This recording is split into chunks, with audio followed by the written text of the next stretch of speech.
So midterm elections are fast approaching, and there are going to be some heated, close races across the country.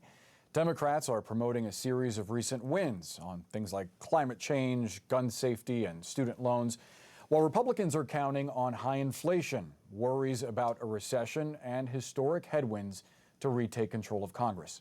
Joining us now is a candidate, Florida State Senator Annette Taddeo. She just won the Democratic primary in Florida's 27th congressional district. She is set to face off against Congresswoman Maria Elvira Salazar, another Latina, this fall. State Senator Taddeo, thank you so much for joining us this morning. I want to start on that note because the 27th district is among the most Hispanic in the country, 70% Latino, and there's been an undeniable shift in the electorate recently among Latino voters. From South Florida, Texas, California, even Pennsylvania, many Latinos are turning away from your party. Why? Well, I will tell you that we as Democrats, and thank you so much for having me, need to do a much better job of fighting back all of the attacks that they have been throwing at us, socialism, communism, and that's why I've been successful. I've won twice in a seat that voted for Trump by 6 points because I've pushed back with my personal story. I fled terrorism. My father was kidnapped by the FARC, a Marxist terrorist group that was funded by the Cuban regime. So this is what we need to do, fight back, talk about our personal stories, talk about what we are going to do and what we have done for hardworking people and how we are truly the ones that are defending democracy in the United States and overseas. And that is how we win, and that's how we're going to win this seat back. That position may do well in South Florida, where many Latinos have fled socialist or communist countries, but how do you explain South Texas, where many Mexican Americans have also trended toward the Republican Party, and they don't have a history of socialism in their country being a main reason for them emigrating here? That appeal doesn't really translate to them, does it? Look, what we have seen in all of the races recently in the last few months and even last week is that in conservative districts like the one I represent, which is much more conservative than the one I'm running in, which is a D+1, is actually that people are coming back to the Democratic Party. Why? Because we are the party that's actually passing legislation to help with their pocketbook issues, to reduce inflation, to actually find solutions instead of just talking about the problems, which is what Republicans are doing, or lying about the problems. I'm running against someone that has said that inflation is at 40% on video. And, when you have inflation drop from 9 to 8, and you have inflation all across the country and the world, you know that you need to find solutions. And the Democrats have offered solutions and have passed these bills, while the Republicans just want the problem to continue because they don't want to talk about choice. They don't want to talk about the freedoms that we are losing and that they want us to go backwards as a country. But more importantly, this election is about so much more. This election is about democracy. This election is about democracy right here in the United States of America. As you know, State Senator Taddeo, President Biden's approval rating has hovered close to 40%, usually below 40%.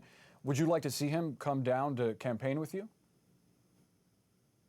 Look, I know that I have my own campaign to win, and we will get lots of help from lots of people. But at the end of the day, I know that the way that I win this race is by us actually telling my story, telling why we need a real representative. We have somebody right now that votes constantly against our community. Maria Elvira Salazar thinks this is a reality show, and this is real life.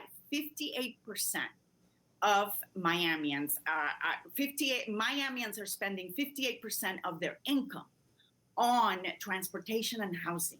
That is unsustainable, and yet you vote constantly against everything that would help people. So that's what we're going to talk about. And as a business owner, I can tell you, I know what it's like to meet a payroll every single week. And we need somebody that's going to go up there and find solutions like I have done in Tallahassee for 5 years. And that's how we're going to win this race, talking about the issues, telling our personal stories, which are the stories of Miamians. And I can tell you that freedom is on the ballot. Freedom of choice, freedom to travel to another state, to have medical procedures. These are the reasons many of us have fled from other countries, and that's what we're fighting for in this race. That's what's on the ballot. Out of fairness, I want to let our viewers know we have reached out to your opponent's campaign to have her on and defend claims that you are making directly. Hopefully she'll come on soon. I will ask you about one more thing, though. As part of a response to President Biden's plan to forgive student loans, the Republican Congressional Committee sent out a statement going after you by name, saying that you have been quote, awfully quiet on this scheme, their words. You have a chance to speak up now. What do you think of the plan to forgive student loans? Look, it's not a scheme when you want people to accomplish the American dream that I have been able to do. It's not a scheme to deliver solutions to Floridians and to Americans, including our very large Latino community.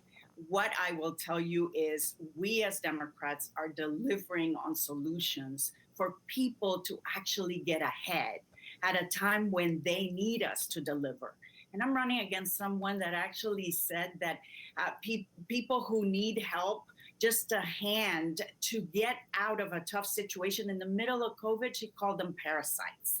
And so I can tell you, we are hardworking Floridians that know that we are here to make life better for our kids and for our future. And they can attack me all they want. That shows how afraid they are of the fact that we are going to win this race come November. State Senator Annette Taddeo, thank you so much for the time. We appreciate you sharing part of your weekend and your perspectives with us. Thank you so much. Stay with CNN. We're back in just moments.